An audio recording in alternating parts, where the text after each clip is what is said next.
Rabbi kuta shabooti hunda roona maate darbite danga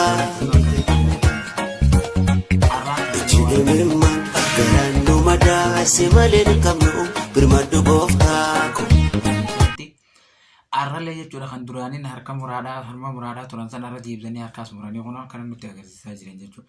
Osoo naannoo isaaniitti radaganii lafa isaaniitti irrattillee akkasuma ta'anii hedduu nama hin dhibu jechuudha. Hedduu ta'e kan nama rifachiisa akka nama gaddisiisaati. Akkuma kanaan akka irraa muranii kan mataa irraa muranii akka alaabaa isaaniitti ol qabanii deemanii jechuudha qabatanii nama mataa nama alaabaa godhatanii jechuudha uummanni kun. Uummanni Wallaggaa jechuun sagalee ta'uufiidhaaf uummata Oromoo baay'ee barbaada. Bakka juraalee uummanni kan sagalee akkaan taa'aa jiranii hiriirri adda addaa kan irraa eegalee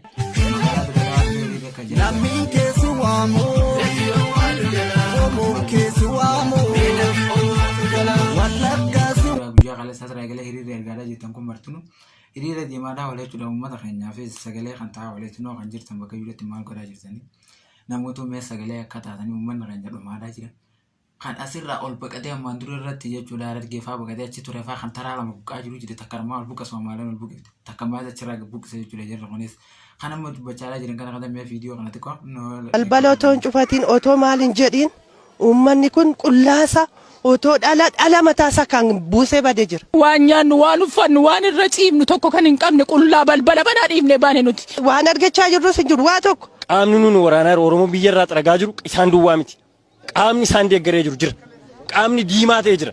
Uffannaa isaanii guyyaa sana adda baasee argina amma kan waraana sana keessa jiran. Uffannaan isaanii geeshoo malkeedha kan isaan uffatanii jiran. Bokkaa yandoo kana keessa carqii tokkitti kan gurrarraa buufatee kan hin qabne maatii 7-8 kan qabu tas keessa jira. Har'a yoo dhattanii mana keenya ilaaltan manni keenya gubataa dhumaadha. Uummanni keenya jechuudha uummata mootummaa hin qabnetti ilaalamuu jira jechuudha uummata namaa gadiitti uummata dagatamee jiru jechuudha. Akka kana ta'anii maal kamiin dagatamanii qajeelaa hin beekamne hangammaan tanaa irrattu. Mootummaan naannoo Oromiyaa hangammaan tanaatti akka yaada mataa isaatti irrattu kan falmi irrattu jiru akkaaniif waliin hin araaramne walillee hin taane. Si'a nama yaada isaatis qopheessaa jiru fakkaata. Guyyaa irraatti faqalee irratti eegalee jechuudha sorban tokkoof jechuudha biibii walirra jiranii maal irratti akka yaaniif isaa walitti jiran naannoon Oromiyaadhaa akkam keessa akka jirtudha. Naannoon Tigraay ammaan duratti gaafa lolli ture namoonni beektanii tan akka arraan tana nuu jettee Tigraay illee muudanne wallahi. Uummata keenya harka irraa muranii mataa irraa muranii ol qabaa jiran waqtii agarsiisa. Kan Tigraay bira wayitaatu kana jeefame kan kan galaana taramee dhabame na wal keessaa bira.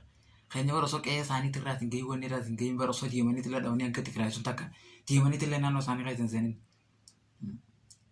Tigreen dhooyitee bara firraa hanga dandeenye deebisanii jechuudha humna qabanii naannoo isaanii keessa illee dhaqanii kadhaqee fi erga eegas boodaaf illee deebisanis deebi'anii qabaman. Eegas suniif booda gaafa mootummaatii waliin akka goote fannoon gootee irra qottee jechuudha. Kan keenya kana bara osoo deemee qe'ee isaa hin dhaqin osoo deemee Gondar hin dhaqin osoo Baardaar hin dhaqin kana birqee isaatti dhufanii harkarraa jiru jiran tan aanoleetii fi tan wanni hundee siidhaa achitti fixanii jechuudha. Tajaajilangoo as deebi'anii har'aan tanaa Wallaggaatti sarkaas muranii mataa muranii nutti agarsiisu jiran. Jarri waan gaafa duraa qabatanii deeman takkittii gadi hin dhiifne beekte. Akkuma ammaan duratti qabatan sanitti qabatanii har'aas jala deemaa jiran isaan karoorri isaanii irratti maal yaadaa jiran uummanni keenya akkam sagalee walii taa'aa jiranidha. Maal harkaadhaa kan jirrudha. Mootummaan naannoo Oromiyaa gonkumaa inni erga gaafa mootummaa naannoo Amaaraa affeeree fi as jidduuf inni karoorri isaa akkuma itti fixuu fi akkuma Oromoo kana itti dhabamsiisuu yaadaa jira. Maaliif namni tokko oguu namni isaa irraa dhume ni yaadama maal irraa sabna iyya kana taa'ee dubbata. Mootummaan naannoo Oromiyaa gadillee ba'ee guyyaa tokkoof sagalee uummata isaatiif isaa dubbatan dhageenya. Miidiyaaleen isaanii daranga kan akka OBN yookaan hundinuu caldii warra taa'aa jiru. Uummanni Oromoo bakka itti nusuma biyya alaabaa maal ta'an abaasa kan namuu maali? Bakka iyyuu raawwachuu jechuudha yeman itti sakkuma isin kanaafuu jechuudha uummata Oromoo Wallaggaa bira haa dhaabbannu sagalee haa taanuufi. Uummanni Oromoo bahanii akka jiran akkuma ammaan tanaa kanatti osoo duraaniinuu kana naftanyaan nu tuffatee ka Baardaar jiruu fi ka Gondar jiruu fi hundinuu wal jaasee dhufee akkanatti nu laffatan jira. Hunduma keessan irra deemaa jiranii turanii jiran bubbulanii jiran erga mootummaa gadaatti adaraa ijoollee warri as jirtan hundi keessan hundaan mootummaa naannoo Oromiyaa akka waan dhaabbatee dibarumaa ta'e fan aangoo kan qabu sababa. Isiniifis immoo rabbiyya bakka lammoo adaraa yaa ijoollee. Namni tokko erga namni kan kee dhumaa jiraate erga sabni kan kee dhumaa jiraate maalirra ta'a? Gadi biyya takka sagalee ta'uuf qaba. Takka akka nageetti buusu godhuudha qaba. Amma ifana barshaneenis mootummaanis waluma dhawaa jiru malee kan dhawamaa jiru hawaasummaa jiru sana dhumaa jira jechuudha.